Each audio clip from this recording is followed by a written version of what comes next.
এটা 100 বছর ধরে বোথ ক্লাবেরই আছে। সেখানে সাকসেস এলে আর একজনকে বিদ্রুপ করাটা সঠিক কাজ। আমরা কোনো বিদ্রুপ কাউকে করতে চাই না, কারোর ইন্ডিভিজুয়াল সাকসেসের কথা বলতে চাই না। টিম ইস্টবেঙ্গল, আমি বারবার বলছি, টিম ইস্টবেঙ্গল ধীরে ধীরে ঘুরে দাঁড়াবে।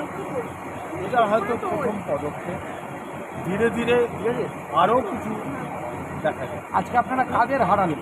কারণ মোহনবাগান প্রেসিডেন্ট বলে গেছেন যে ওনারা তো সুপার জায়েন্টকে হারিয়েছেন, মোহনবাগানকে তো হারাননি। যেদিন মোহনবাগান আসবে সেদিন ওনারা বুঝবেন। আমি তাড়াতাড়ি মোহনবাগানকে আসবার জন্য অনুরোধ রাখতাম, কারণ মোহনবাগান তো এটা বৃষ্টি পড়ছিল, রাস্তায় বেরিয়েছে, তা অন্য লোকের ছাতার তলায় মাথা ঝুঁকিয়েছে, মনে হয়ে যেত।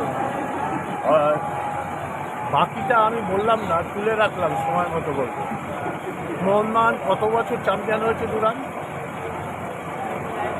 ISL কটা চ্যাম্পিয়ন হয়েছে? কার লাইসেন্সে খেলে? যাও, এগুলো আমি অনুরোধ করব না দেখাবার জন্য, এগুলো তোলা থাক সময় মতো। আপনি যেটা